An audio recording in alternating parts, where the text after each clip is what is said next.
when I left from my Yeah, house it is to a here. little bit right now, but not bad. The meeting's yours, man. Alrighty. Well, we'll start with a call to order. Cox. Kane. Here. Comitas. Landers. Yes. Rapp. Beats. Here.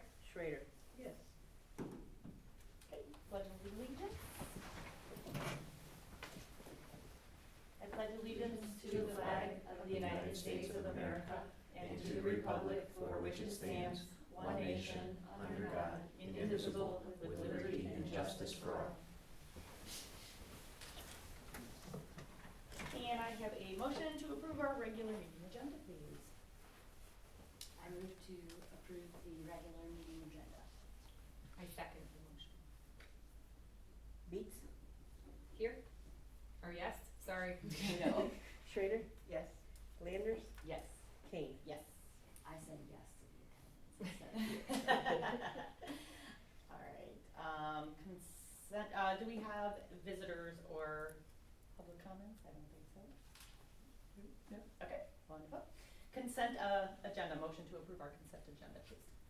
I move to approve our consent agenda, 5.1 through 5.5. I second. Kane. Yep. Landers. Yes. Beats. Yes. Schrader. Yes.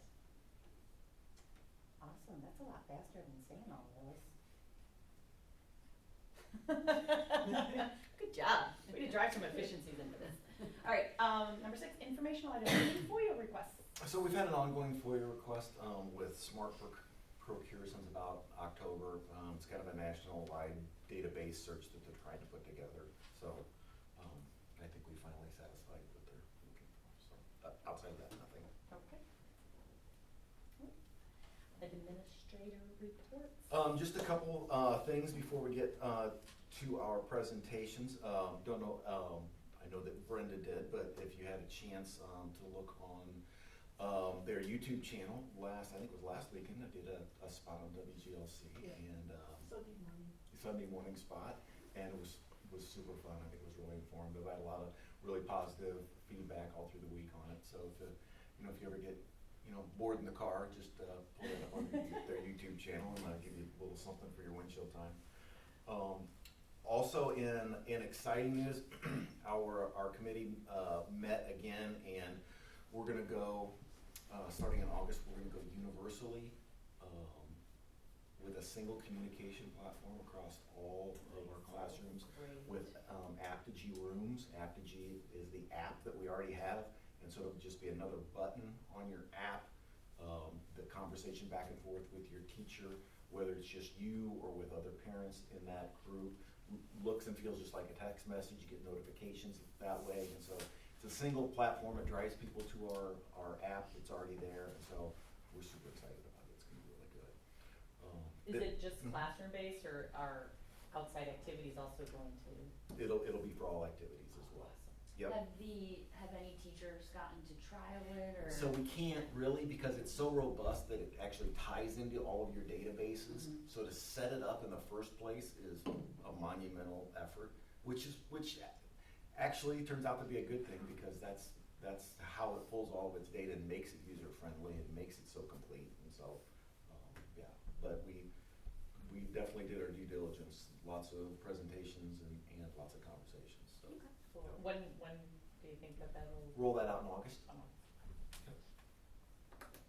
And then the only other thing that I have is we're going to continue like we did last year. We're going to circle around, cycle around and make sure that we're going to the different buildings. And so our February meeting is going to be at Lincoln, Okay. and our March meeting will be at Blackstone, just to get you in the different buildings and making sure that you get a chance to see all the campus. So I just have to remember. we will definitely send out reminders. So any other questions on any of that other? Okay. So then we have familiar face. Kevin Wills is here with Bernardi Securities, and so he's going to talk a little bit about the process. And again, the process that we're kind of starting formally tonight Even though we'll have a couple of motions and some actions, really, we're not actually pulling the trigger and finalizing anything tonight. We still have a few, a time period that we have to go to and a few other markers that we have to hit. So Kevin, thanks so much for being here, and the floor is yours. My pleasure, thank you, appreciate that, Brad. I'm gonna pass out some information here, I know we're missing a couple, so I'll leave some extras for those that are not in attendance In case tonight. you're curious, St. Barbara. Yeah, I heard that. How could you tell, huh? Oops, look out, I'm Thank sorry you. about that. Correct your, That's all right. little nameplate there. There we go, all right, Thank you. you're welcome. Maybe, there we are. Okay, as mentioned, I'm Kevin with Bernardi Securities, here to just hit a couple of high points in this presentation. There's about 20 pages of information in here. I'm not gonna go through all of it. I'm gonna summarize a good portion of it, but then spend a little bit more time drilling down in specific information in this presentation. I'll let you know what those parts are. But first of all, thanks for the opportunity to be here tonight. As Brad had indicated, this is just the first step in the process of a few other legal proceeding type items that will need to scratch off the to-do list to put yourself in position to be able to do something in a couple months' time should you decide that you want to move forward and commit to the bond issue. All we're doing tonight is just setting the stage. You can't do anything regarding a bond issue until we get a couple of these items scratched off the to-do list. So that's the first thing we're doing tonight, is just to begin that process, and I'll explain a little bit more about that as we move forward. But the first couple of pages in this lengthy presentation here just outline who Bernardi Securities is and who we are, what we do. And I'm going to summarize. We are a municipal bond underwriting firm. We specialize in and only deal with municipal bonds. We've got multiple departments within the firm. I'm in the public finance department, which means my sole source of existence is to work with units of government throughout the state and help you through the bond issue process. So any type of governmental unit that's got the ability to levy a property tax would be a prospective client or a client of our firm. And so my role in the public finance department is to help make sure that all T's are crossed, I's are dotted, make sure that we're following the letter of the law as it relates to putting a bond issue together and getting it off the ground. We then hand that baton off to other areas within our firm, who then market, sell the bonds to the list of investors that we have, many of which are local institutions, individuals in and around the county, and so forth. And so you're going to make sure, or I'm here to make sure that, again, everybody's nose is clean as we move through this process, operating according to the letter of the law.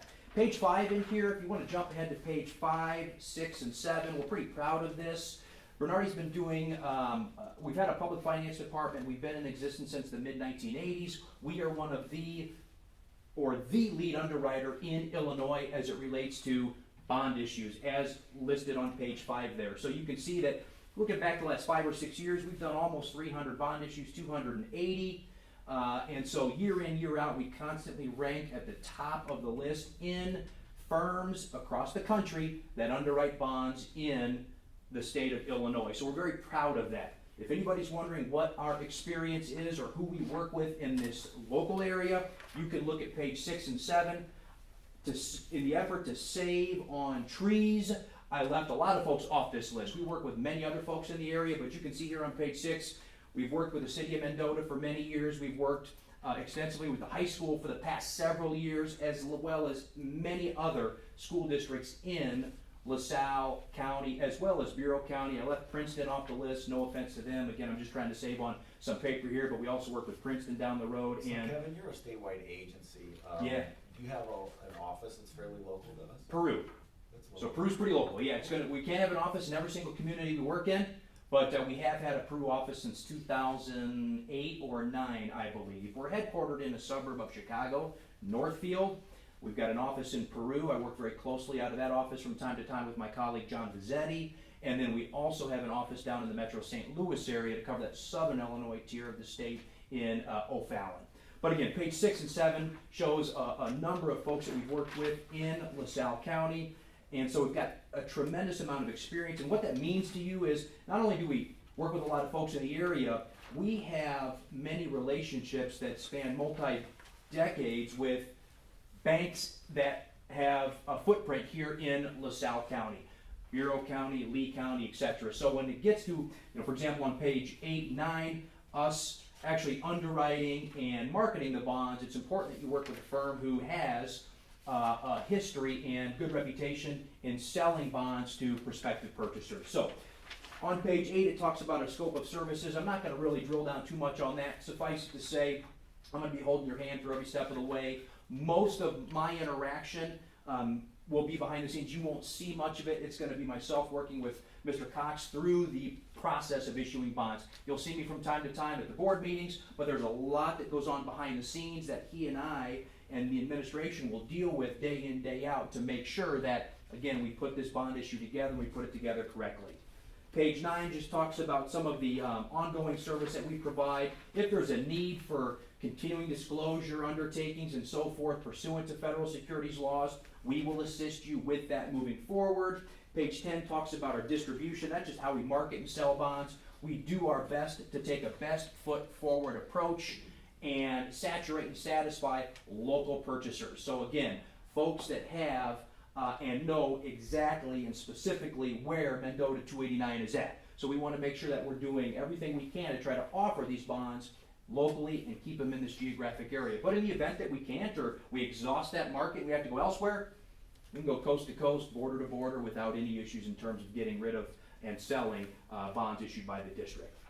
Page 11 and 12 just show current market conditions. Really no surprise there. I'm sure nobody's been living under a rock for the past year. We all know rates have moved in the, I guess what some would say maybe the wrong direction from a borrowing standpoint, but from an investing standpoint, in the right direction. Maybe you're starting to see a little increase in that interest income line item on your budget and finances and so forth. Page 13. So we're really going to start to get into the district-specific information now. This is your debt overview. So this is a snapshot of the current footprint, the current debt profile that we have here. You have 3 bond issues outstanding, one of which was issued at the same time, coterminous, or at the same time. So 2017, we issued 2 series of bonds here. But suffice it to say that you've got a few levy years left on the books to make these payments. We're currently in fiscal year 2023, so when you look at that line across the top there, fiscal year 23, you've made all those principal payments already. So really on each of these bond issues, you only have 3 payment years left, if you will. And so what we're talking about now is issuing a new set of bonds to be layered in behind these. In our industry, we call it dovetail. We're just dovetailing it behind these existing bonds as they pay off. And when you factor in EAV growth that we've benefited from over the last few years, and we anticipate being the case for the next few years moving forward, we should be able to layer in a new bond issue next to these other ones that you have and see no meaningful or substantial change to your bond and interest tax rate component that you've been paying. That's one goal that I've been instructed to manage. We do not want to see a significant, if any, increase in the bond and interest component of your tax rate. And we don't see any reason why that cannot be accomplished as you look to generate some dollars through a bond issue for some capital improvement projects. And so if anybody's wondering, gee, how does that happen? Well, as you look here on this page, you can see on the far right-hand side, you've got really, again, 2 levy years left. We've already made those principal payments for fiscal year 2023. So as we look at 24, 25, then you see in 26 a substantial drop. So we're going to look to, as you'll see on the next page, you're going to look as you see on the next page, us being, actually that's not true, a couple pages later, I'm sorry, a couple pages, we'll get to it. But we're going to be able to issue these new bonds behind or start to fill up that drop from 680. We're going to raise it back up to where we're at or pretty close to where we're at today and then fall in behind that until the new bond issue pays off. And I've got an estimated repayment scenario in here that we'll go through in a couple of moments. But that's your current debt, and if anybody wants to know, those bonds are locked in that you currently have. They do not have any provision built in that would allow you to issue new bonds at a lower rate to potentially refinance those. And even if you did, the rates on those existing bonds are pretty favorable. I don't see there would be any savings whatsoever that would make it worthwhile. But we do keep our eye out on those. But again, in this situation, you're pretty well locked in. They're at good rates. We'll just leave them as is. Again, but there's nothing we could do for them. Page 14 and 15 show your debt capacities. Obviously, one of the tests we have to run when we put together a bond issue is making sure that we are fitting within, any new bond issue fits within your current debt capacity as it relates to your EAV and your debt capacity of 6.9% of your equalized assessed valuation. So page 14 shows where your bonding capacity starts, right? What's the ceiling that we have to stay under? It is a function of your EAV, and so the most recent EAV we're working off of is 2021. I understand that the 22 is imminent, and it's likely going to be higher than what we're dealing with now. But with TIF and Enterprise, you're at an EAV of $268 million. We take 6.9% of that, and that's $18.5 million. So that's your bonding capacity. We back out the principal amounts that remain, which is just a little over $2.6 million, leaving you with a total bonding capacity as we sit here of just under $16 million. So as we talk about issuing bonds around that $3 million range, give or take, we're well within your debt capacity. But equally as important as being well within your debt capacity, you're averaging about $1 million per year in payoff. So again, you'll be able to generate a few $1 million in proceeds and only extend your footprint by just a couple of years. And again, we'll get into that in a couple of moments. But page 15 shows your working cash capacity. It's a different formula that we use when we're talking about working cash, which is what's being proposed for these potential proceeds that you may look to issue. They give you the maximum flexibility. You can use it for any lawful capital improvement purpose. You get maximum flexibility with working cash.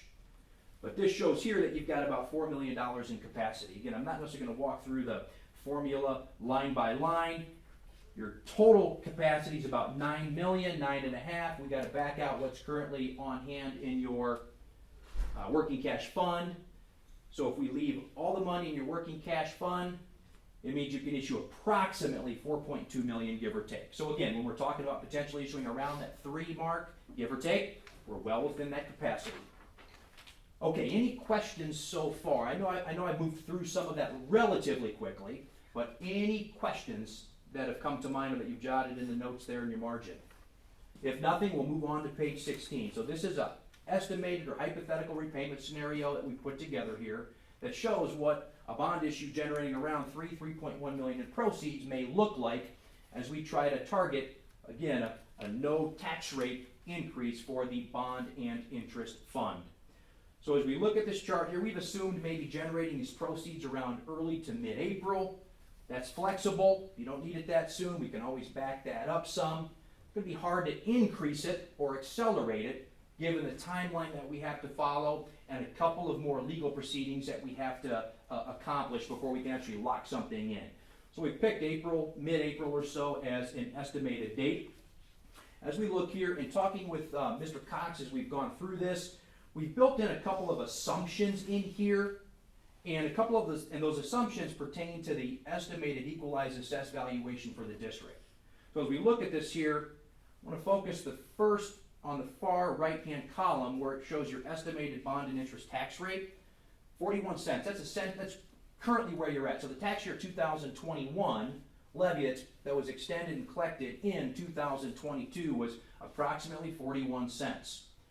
The rate setting EAV was $246 million. So we've used or are using an estimated tax year 2022 EAV of $273 million, and then we're assuming a 5% growth rate thereafter. And those are dollars and assumptions that myself and Mr. Cox had worked on putting in here. So when we factor in that estimated EAV growth, knowing that we have to wrap around those existing levies. So if you look at the fourth column from the right, your existing levies, those are your current principal and interest payments that are already on the books. No matter what, those are there, they're not going anywhere. And so the benefit of taking advantage of or utilizing or calculating estimated EAV growth means that we can start making some of these payments on the new bonds right away. We've got room for interest, and then we've also got room for a little bit of principal. So as you look at this structure here, you're going to see it's what I would call heavily backloaded. What that means is your big payments don't come until the tail end, the last couple of years. Why is that? Well, you might remember we've got those existing levies that we are working around for the next few years. So the first big payment happens in your fiscal year 2026. When we take the first big principal payment, remember we're wrapping around that drop in your payment from before. So remember it went from $1.25 million down to $680. Well, we're throwing a levy on the books that year, raising it back up. And so based on this, you have what we would consider kind of an accelerated or increasing payment structure here. That's because the EAV is increasing as well. So your payments are increasing and keeping pace with our EAV assumptions, which allows us to manage that overall tax rate of around that 41 cents. If we were doing it today based on current market conditions, we do think that you'd see somewhere around that 3.5, 3.75 interest rate, generating around $3 million, $3.1 million or so in bond proceeds that you can use for construction purposes. Is any questions? Again, I know that's a lot. This is what I would call workable, fungible, in that we know where your tax rate has been. We can use those EAV assumptions moving forward to set this up so that it keeps it around that 41 cent goal of your bond and interest tax rate. And I know it was important in having prelim conversations with Mr. Cox that we wanted to keep it paid off within that fiscal year 2028. I know that was important. Obviously, you can go longer than that, but felt that it was important to keep this relatively short term in your overall profile, which leaves you great flexibility when you fast forward a couple of years for other type of projects that you may want to address. So when we big picture this, in December we spent a lot of money, right? $4.5 million. We're gonna get about $2 million of that back over time in grants from the state and federal government. But we wanted to make sure that as we move through this process, we didn't decimate our fund balances, right? So when we started this whole process, we had $8 or $9 million in the bank. This borrowing and then repaying, and then with the grant money, and then the savings that we have with our solar project, when we flow through this, at the end, we do the exact same spot, we're still at the same $8 million. So we originally had this debt structured out until 2026, or we're gonna tack in 2 more years on the end, keep the tax rate the exact same. And so this is really a great solution. You are in a good position, and the timing is in your favor to do something because you're so near the end of those existing levies. You know, if these levies went on the books for 10 or 15 more years, it'd be a much different conversation we'd be having. But you are in you have a position of flexibility because you have such a large bond and interest levy amount that's on the books, where you can actually do something relatively short term in your overall debt profile, but still generate a substantial bucket of money and be able to use that to your benefit. I always caution a lot of districts, it's taken, for many districts, when you talk about those fund balances, it isn't like those fund balances happened and appeared to those levels overnight. It's taken a long time to build those up. So most districts do want, not just districts, most units of government, I don't care if you're city or village or library or fire, it doesn't matter. Most units of government do what they can to try to preserve those fund balances, knowing that they take a long time to acquire and build up.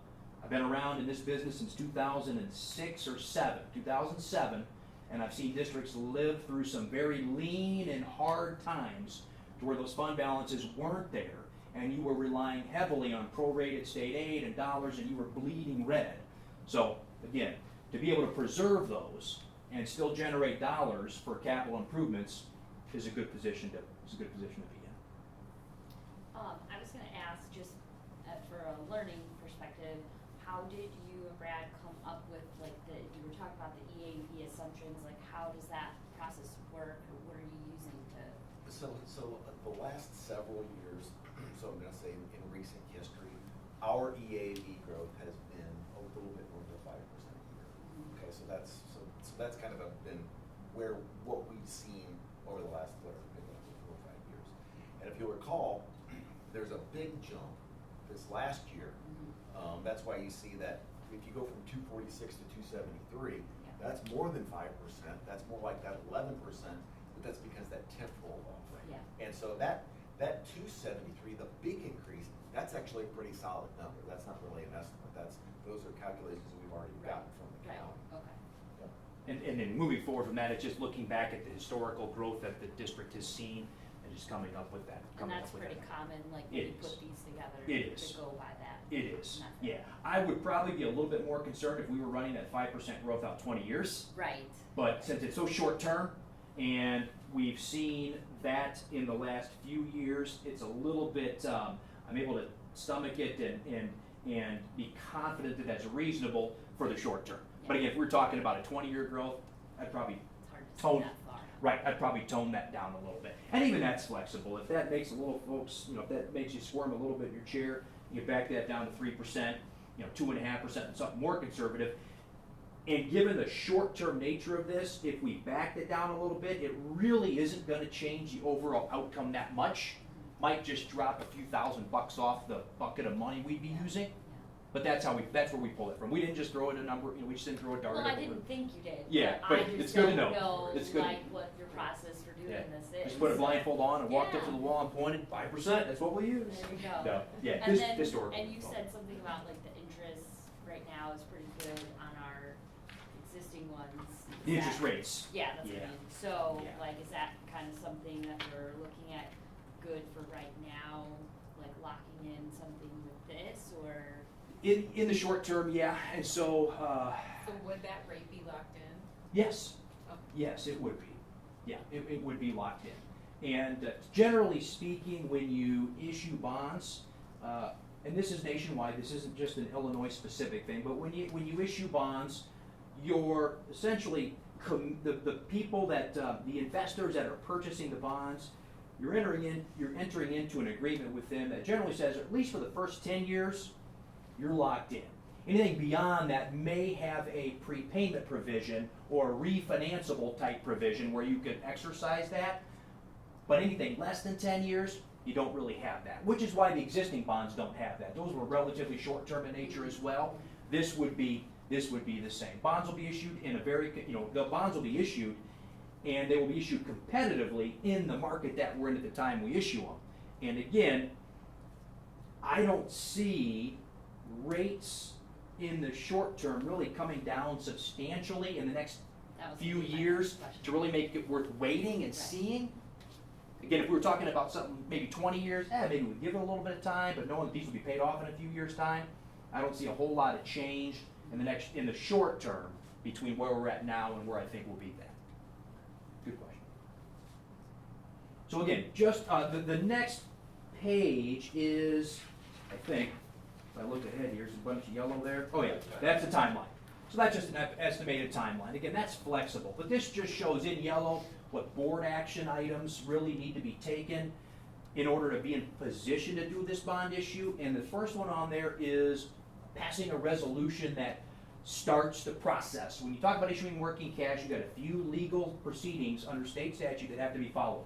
One, you've got to just state your intention through the adoption or passage of a resolution that says, hey, we intend to issue not to exceed X amount of dollars for a bond issue. You've got to hold a public hearing according to state statute. That can be done any legally convened meeting of yourself, Board of Education meeting. We pencil that in for February. It doesn't have to be then, but it could be. And then the final step in the process would be a bond resolution. It's at that point in time where the rubber's hitting the road and we're then getting ready to lock things in. So again, right now we're just setting the table to be able to do something down the road. This first step is not committing you to doing anything, but we can't do something down the road until you at least get these two first items off the list, being resolution to start, public hearing. If you decide after you've done those first two steps, hey, this is not for us, we're just gonna let things go the next couple of years, we're gonna table this, fine. All you're out is your publication fees, because you have to run a couple of publications in your local newspaper, you're out just a couple of publication fees. Any other questions for Kevin? Excellent. Thanks so much for being here. Thank you. We really Thank appreciate you. your time. Thanks, everybody. Appreciate your time. Do you need me to stick around? What do you think? I'm happy to. You sure? Okay. Thank you. Thanks so Appreciate it. much. Good to see everybody. Drive safe home. Have a great night. Thank you. Drive safe. Thanks, Kevin. Really well. They do really good work. Thanks, guys. See you. Bye. Very Thank easy you. to And our next presentation is, so we have a new athletic director this year, as you're aware, and Heather Friedline has really stepped in and done a great job. She's really doing a wonderful job of moving forward, having that measured progress, really trying to have the vision that we have for our kids and our facilities come to life. And so we're just excited that she's a part of the team. So Heather, all yours. Thank you. And a little handout.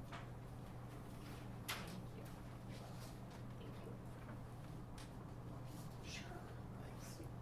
This looks awful familiar. Have you seen it once or twice? Maybe. Thanks. All right. So what is on this handout is kind of some exciting things that we're hoping that are coming to the future for our athletic program, hoping to bring it more into modern times and make our program and our facilities something that the students can really be proud of. So the first thing is a new scoreboard in the main gymnasium. So the scoreboard pictured there is what we are looking into. Does everyone know what our scoreboard currently looks like? Yeah, okay. Do you mean when it works? When it works. Don't ask about the bonus button or the lights that have been knocked in. So the one on here is the format that we're looking at. The board that we would get would be all red, where this one is black, and the red would match the paint on the wall, which today I just found out is a ladybug red. There you go. Ladybug red. I like that. All the writing and digits would be white, so we think that would look very clean cut and really pop out. And it would say Home of the Spartans, obviously, with our logo. If you look down at the picture of the floor, not jumping ahead, but the logo on the floor picture is the logo that would be up on the scoreboard. We don't think we need 2 scoreboards in the main gym. It's not a big enough facility for that, and no matter where you sit, you can still see the board, so it would just be one board that we're looking at there. There has been discussion over at our track facility. Our soccer team is very impressive, and our scoreboard over there is the one from the old high school, and it's been through a lot. And so we're looking into, would it benefit us to purchase 2 scoreboards? So checking in on that, I've reached out to Correct Digital. I always want to say Connect. Correct. I reached out to them on a quote for this scoreboard and if there is any benefits in getting a second scoreboard. If not, then that one may come at a later time. I haven't been able to connect. now I'm confusing myself. I haven't been able to connect with him quite yet. My schedule after school this week's been a little crazy. And not only are they local, they're the ones that did our pre-existing, Right. our new one. And I know they're excited to continue working Yep. with that throughout. Yeah. There's a bunch of us, Yep. Right? right? Yeah, I didn't. Oh, okay, I was like, I know that. And we were walking, Yeah, we were just walking me. around down in the, Yeah.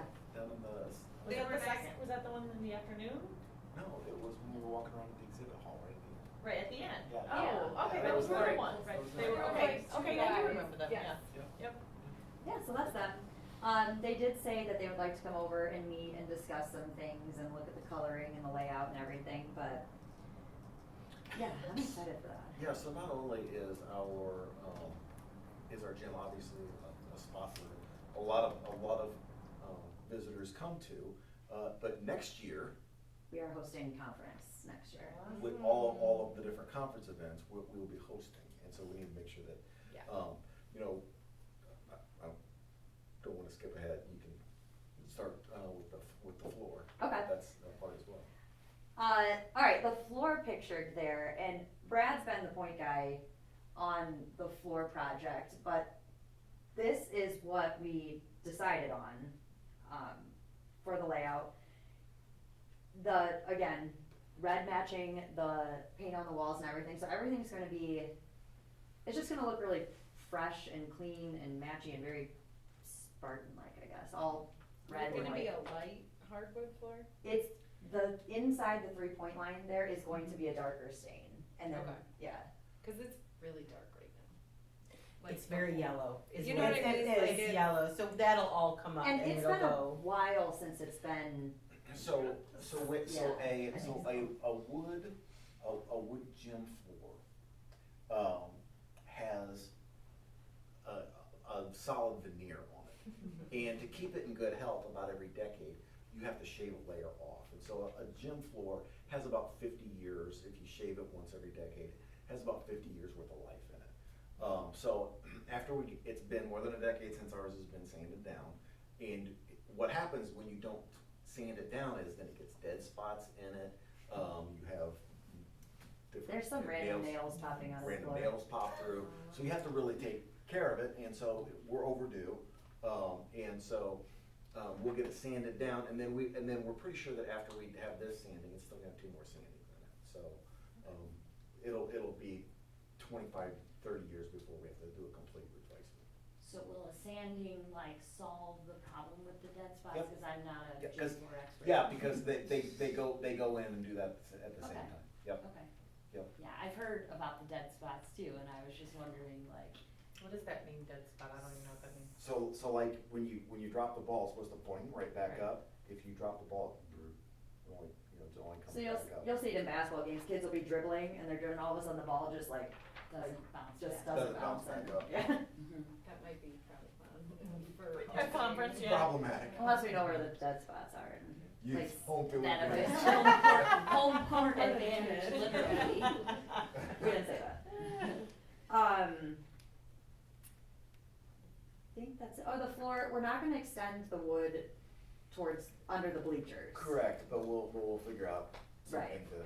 So it'll right just now be the it's- basketball Yeah, so right now area. it's the tile section of the gym area, it's cracked and in poor repair, and so we'll figure out a process to figure out to make that more functional, so it'll last longer. But that's not in this project No. right now. But it also needs to happen this summer. I'm trying to look into different kind of, new poured concrete and that kind of thing, and so we'll figure it out. All right, any questions on the front, or? No, Good exciting, feedback? that's good. Coaching stipends. So I've been researching different stipends just from our conference schools to look into revamping some of ours. And that kind of blends in with the next bullet point. Our athletic department would just be all 7th and 8th grade, and then Scholastic Bowl would be going IESA next year. So there's a list of the fees there for that, but relating that to the coaching stipends, IESA would extend our seasons 2 to 3 weeks depending on the activity. So 7th grade seasons would be extended, their regionals are 2 weeks after conference. 8th grades would be 3 weeks after conference. So extending the season, that was one of the things with coaching stipends and, but again, that's, What's the advantage of us, going IESA for all of it? I don't wanna say our kids don't have purpose right now in their season, cause 7th and 8th grade have conference, but it gives them a larger purpose, almost like a second chance at a tournament. You have an opportunity to go to state. Yeah, it's an opportunity to go to be able to state, say we could go to state. because there's regionals, sectionals, and state. So you have your regional tournament, and then if you win that, you can go on to sectionals, and then on to state, but, So as it sits now, we have our conference tournament, then we're done. and So there's no chance How to. many of the other conference schools do IESA in the tournament? that's actually a really good question. Well, and it also, some are just basketball, some do basketball, volleyball, And so like it's. we are IESA for track. 7th and 8th grade track, we're IESA. Wait, I thought you guys. So, yeah, some schools Okay. are only like Yeah. 8th grade IESA. Some are everything, some are only basketball. It depends, but I could definitely look into that Just too. curious, like, Yeah, Are there like additional opportunities for the kids other than additional conference? I'm just, I don't know, so I'm just Yeah, asking, like, it's- is there like camps or clubs or No, there's- anything else? that there's goes on with not. it? Okay. but the good thing with it is it does give you those kind of 3 extra weeks too of practice. And especially around the Christmas time, like boys basketball, volleyball, they kind of lose that chunk of 2 weeks of Christmas, because we don't require any practices during that time. That's the time they need to go recharge. But no, there's no extra little things like that. It just, you get to compete in your regional and sectional. You get to see schools you don't normally see too, which is kind of exciting for our kids. I know track sectionals, like, our kids are excited about the conference meet, but they play all them, they see all them already, and they know, like, we're going to sectionals, like, oh, we're gonna go see, you know, so-and-so, and they're like, oh, that school just sounds, like, and they're excited. They, you know, we don't know anything about that school, but you get to experience more too. I know at our track sectional, I think there were 14 or 15 schools. Regionals would be 7 or 8 schools. Now, some of them in our regional would be our conference schools. Like Peru Parkside would most likely be in our regional. So there will be schools we already see, and they post brackets ahead of time, so it could be something too. It's like, this school we don't play in our regular season, maybe we'll try to incorporate them into our schedule already. It's just more opportunities for the kids. It increases the competitiveness too, and I Yeah. think that's, you know, there's kids who want that. Yeah. It's a good thing. So is this, just to ask, is this like a proposal, like to do all of them, or is this like? This is where we sit right now as far as what our thoughts are for next year. Yeah. And so we'll make those, we'll finalize those decisions probably late spring, early summer. And looking at the membership fee, there is just just an annual fee. It's not, like, if you do 7th grade girls basketball, you're not paying $365, 8th grade $360. It's, the 65 is strictly if you just sign up for 7th grade girls basketball. So the 300, we pay the 300 already because we're track. Oh, so we might as well get more. So we're bang already for our paying the buck. 300 and the 470s for track. So I didn't want you to think like the 300 has to be paid every time we sign up for a new activity. It's just once for the year. Correct. Yeah. Yep.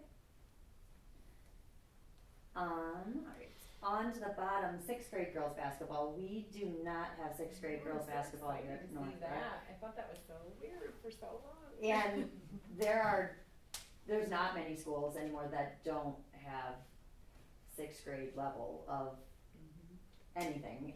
So it's kind of exciting. We're looking into adding that. So it'd be a new coaching position and having to look into new uniforms, how we're gonna figure all that out. But I think our girls basketball program really needs this starting in 7th grade. It's We're been way tough, and behind. we're way behind. And I don't want any offense to our coaches No, or girls, no, they're I doing didn't mean everything it they to can, like but them, but- it's been tough. So I think it would be great, and going off of that, then we do have 6th grade level intramurals, but if we could have 6th grade teams in all the sports, then intramurals could be strictly 5th grade. So we're actually starting the foundation in 5th grade, and then we have the teams in 6th grade, 7th and 8th, and hopefully that helps to build stronger programs up over the years. And if we do go IESA, that's a good thing too, starting at the foundation lower. So, any questions for me? Exciting. No, It is really exciting. good, really good. Appreciate your leadership in this. Oh, thank you. Thank you, guys.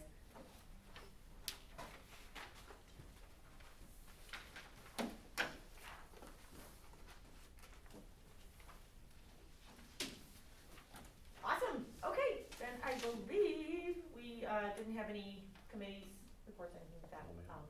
don't need any, so we're on to action items, press policy. You gonna read them all for us? No.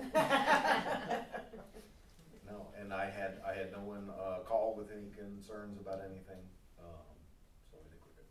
No, so then can I have a motion for, approving a accepting press policy?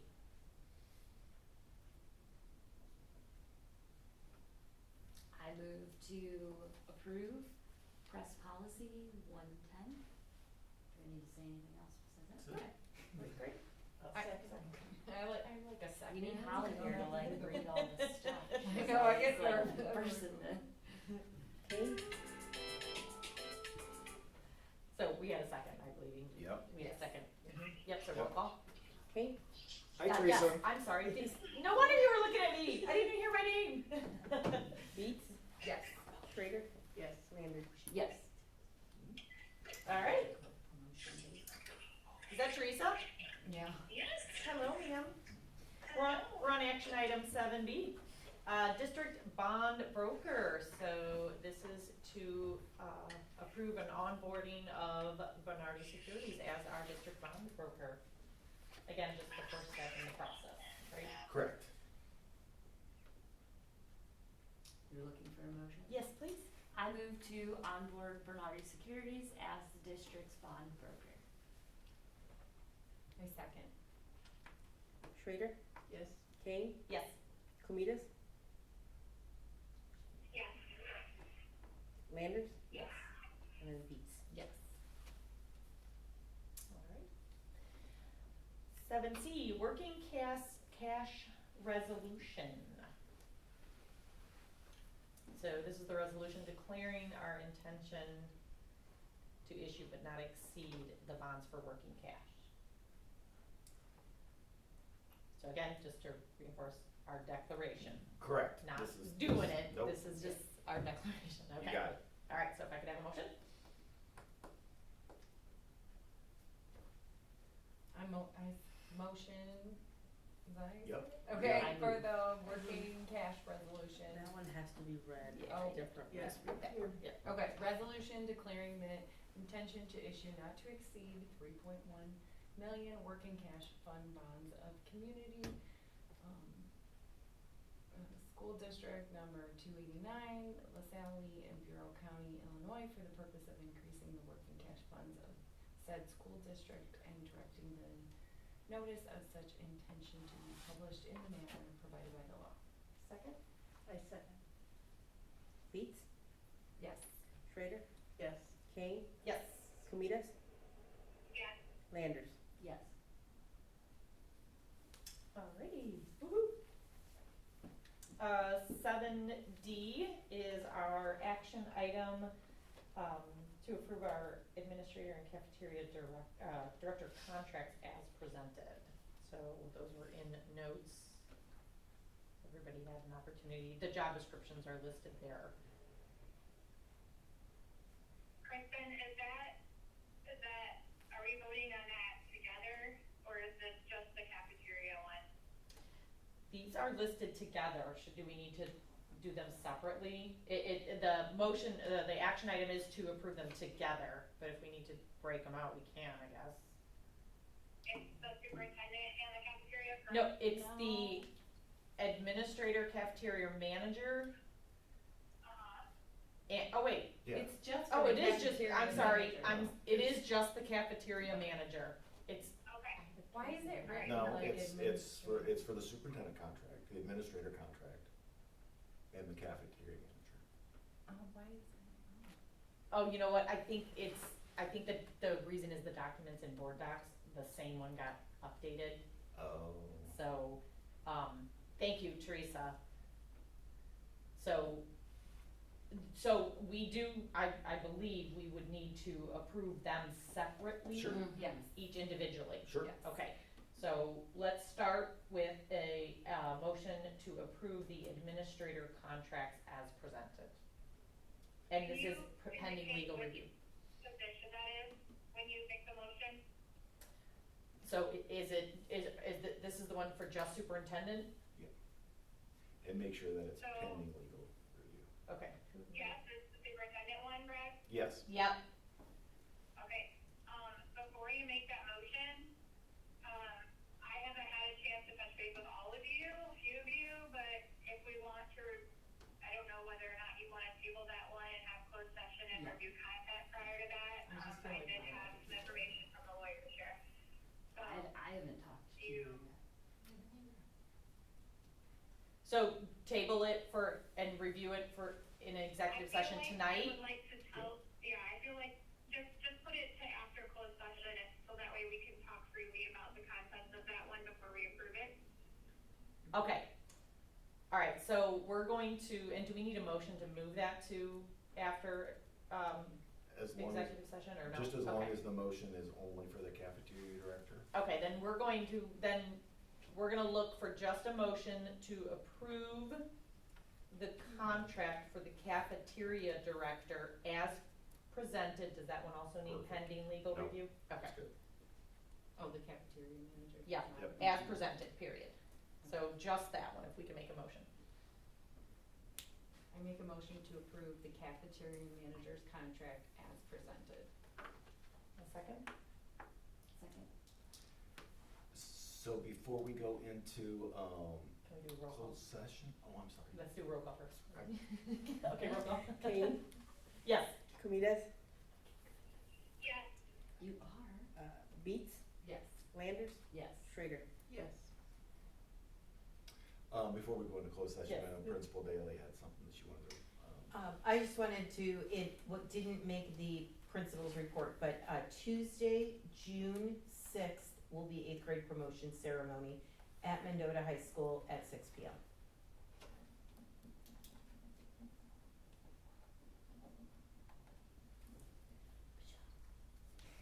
Okay, and then before we go into closed session, do we wanna just approve the calendar? Yeah, let's just take that last action item and then we'll go into executive session. So can I have a motion to approve Hey, the, Kristen, real quick, before you make that motion, can you, this is about the school calendar, right? yep, Yes. Yeah, so I just wanted to tell the board in transparency, that I did, take a call from Jamar from the, high school board in regards to some questions / concerns regarding the calendar. They did approve theirs, this week. And so I had a conversation with Brad and we went through that. We are very closely aligned. We are not exactly the same. It's difficult, but Brad, would you mind covering just a couple of those, things you talked to me about? Like we start about the same and different, and then the winter break a little bit, just so it's out there that everyone knows what those differences are. yeah, so within the confines of the calendar year, like this year,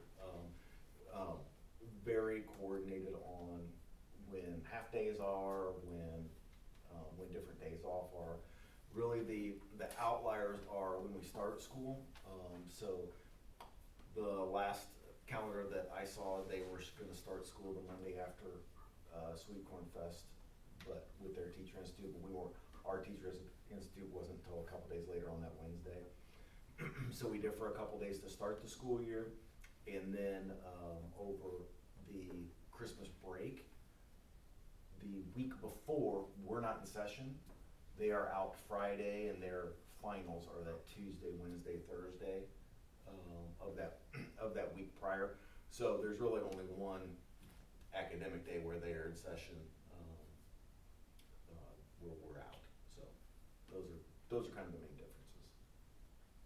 do you know if the return dates are the same? Coming back out of Christmas Yeah. break, same. Okay. Yep. And then the end of the school then, because we have more days to our winter break, our end of school is a few days longer on the other end. Correct. Yeah. So, just Thanks, wanted it to be Teresa. out there. I don't think it's, like you said, it's only, we're done that Friday, they're done with regular classes that Monday right after, and then they have the finals, which are shortened days, where we'll not be in session. So everybody would be out and done, from both calendars by the 22nd, returning on the same date, but there's a few days there that are different, so I just wanted to make sure everybody was aware, since they took time to let us know, kind of what their thoughts were. All right. Spencer's gonna be really upset, cause that means everybody goes back to school on his birthday again.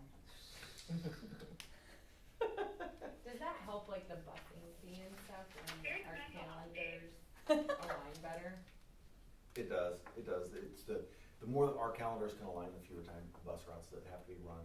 Yeah. Yep. And they take that into account when they give you like your busing bill and Yes, stuff? yes, of course. Okay. Thank you for that discussion. Can we have a motion then to approve the school year 23-24 school calendar? I so move for approval of the 2023-24 Mendota District 289 school calendar. Second? Roll call? Camitas? Yes. Landers? Yes. Beats? Yes. Schrader? Yes. Kane? Yes. All right, then we are going to need a motion to go into executive session to discuss employment and of employees. That's the only thing we'll be discussing, so. I make a motion to go into executive session to discuss the employment of employees. A second? Second. Landers? Yes. Beats? Yes. Schrader? Yes. Kane? Yep. Camitas? Yes. Okay. Thank you, ladies. Yeah, And then thank you. administrator's home. They're already on their way out the door, Teresa. Have a good Thanks, evening. Teresa. Thank you. Thank you, you guys. Do we have a recording device? We gotta find the recorder just a minute, Teresa. So how you doing, Teresa? Heard you had a busy day today. Yes. Yeah. I'm another superintendent search. Who doesn't want to do that 2 times around? Well, you're really good at it, so. Oh, do you need to pick that up?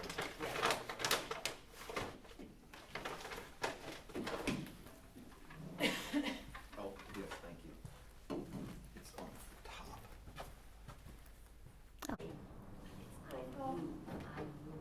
Oh, I Kane? moved. Yes. Okay. Camitas? See, that's why I don't like doing it. No, it's okay. Teresa, do you wanna come out, yes or no? Yes. Please. Landers? Yes, Yes. please. Beats? Yes. Schrader? Yes.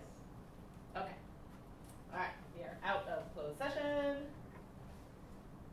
Back in, and we have one final action item to approve the superintendent contract as presented pending Does it, do you read it administrator or? superintendent specifically. Did you say something, Teresa? Yes, do we need to turn the video back on so that this You couldn't see me do it. Already done. Oh, okay, good, good.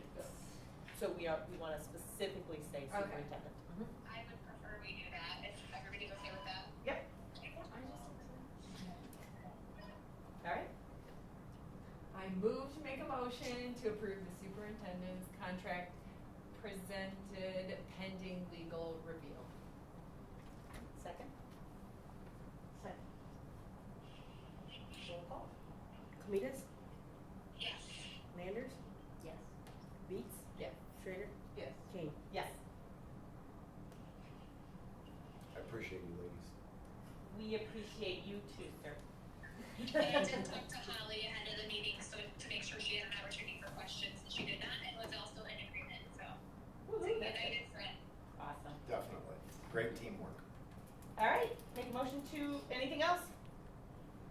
No, I don't have anything. Alright, make a motion to adjourn. I move to adjourn the meeting.